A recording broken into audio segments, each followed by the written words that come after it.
पुढच्या बातमीकडे आता वळणार आहोत। भारतीय नेमबाज स्वप्नील कुसाळे पॅरिस ऑलिम्पिकच्या फायनलमध्ये पोहोचलेला आहे। 50 मीटर रायफल शूटिंग प्रकारामध्ये तो फायनल खेळणार आहे। स्वप्नीलची कामगिरी पाहण्यासाठी त्याचं कुटुंब सुद्धा उत्सुक आहे। कोल्हापूरच्या राधानगरी तालुक्यामधील कांबळवाडी हे स्वप्नीलचं गाव आहे। स्वप्नील देशासाठी नक्कीच सुवर्णपदक जिंकणार असा विश्वास कुटुंबियांनी व्यक्त केला आहे। कोल्हापूरमधल्या राधानगरी तालुक्यामधल्या कांबळवाडी हे त्याचं मूळ गाव।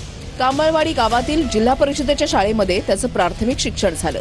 2009 साली सांगलीमधल्या क्रीडा प्रबोधिनीमध्ये त्याने प्रवेश घेतला आणि नेमबाजीचं प्रशिक्षण सुरू झालं। नाशिकमधल्या मिलिटरी स्कूलमधल्या प्रवेशानंतर नेमबाजीचं शास्त्रशुद्ध प्रशिक्षण त्याने घेतलं। नेमबाजीतील कौशल्यामुळे 2015 साली भारतीय रेल्वेमध्ये टीसी म्हणून त्याची नियुक्ती झाली।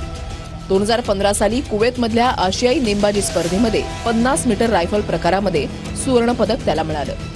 राष्ट्रीय नेमबाजी स्पर्धेमध्ये सुवर्ण पदकाची त्याने कमाई केली आहे। 2022 मध्ये कैरी इथे झालेल्या जागतिक स्पर्धेमध्ये 4थ्या क्रमांकासह ऑलिम्पिक कोटा प्राप्त झाला। मी आता स्वप्नीलच्या आई वडिलांसोबत आहेत। काय सांगाल, काय नेमक्या भावना आहेत? आज अंतिम लढाई त्याची होते ऑलिम्पिकमध्ये सुवर्ण पदकाची। खरं पाहता या ठिकाणी गेले जवळजवळ 12, 13, 14 वर्षे स्वप्नील घरापासून थोडंसं लांब आहे। 6 महिन्यातून 2 दिवस यायचं, 6 महिन्यातून 3 दिवस यायचं असं करतो।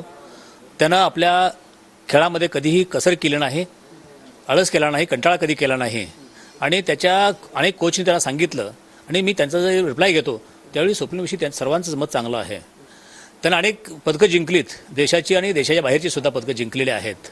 मला ठाम वाटतं की या ठिकाणी तो आज या आपल्या ऑलिम्पिकच्या या फायनल मॅचमध्ये पदक जिंकेल, कारण त्याचं कष्ट आणि त्याला दिसणारा तिरंगा हा त्याच्यासमोर कायम दिसतो आणि देशाला पदक द्यायचंच या उद्देशाने तो आज रात्री आम्ही त्याला फोन पण केलेला नाही, त्याला डिस्टर्ब करायचं नाही म्हणून त्याला काल फोन पण केलेला नाही आणि मला ठाम वाटतं, आमच्या परिवाराला ठाम वाटतं की या देशातील साऱ्या देशवासियांच्या शुभेच्छा, देशवासियांचं प्रेम त्याच्या अगदी कामी येईल। माझ्या गावातील माझी पांढर म्हणतो आम्ही, ज्याला देव म्हणतो, या सर्वांच्या कृपेनं, पांडुरंगाच्या कृपेनं त्याला आज नक्कीच यश मिळतंय असं मला वाटतं। शाळेत तो पब्लिक स्कूलला होता, तिथून सांगलीला गेलेला, तिथं त्याला गेम आवडली, रनिंगमध्ये होता तो, त्याला रायफलची गेम आवडून तो नाशिकमध्ये शाळेत गेलेला। मग तिथून त्याला ते आवडलं। मग त्याला पत्र एक आलं आमच्या घरी, मम्मी पप्पाला म्हटला मला पत्र आलंय आणि तू कोल्हापुरात शिकाय जाऊ का नाशिकमध्ये जाऊ?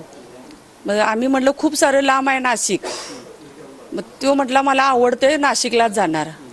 मग तो नाशिकमधनं तिकडं रेल्वे खाती जाऊन तो एकटा जिंकू शकला। आज 1 वाजता मॅच आहे, तर आम्हाला असं खात्री आहे आणि पूर्णपणे आम्हाला विश्वास आहे की तो सुवर्ण पदक घेऊनच येईल आणि त्याची मेहनत, त्याचे कष्ट ते सातत्यपूर्ण त्याचे आहेच आणि सर्वांचे आशीर्वाद पण त्यासोबत आहेतच। जर्नलिस्ट सुनील काटकरसह भूषण पाटील, TV9 मराठी, कांबळवाडी, कोल्हापूर।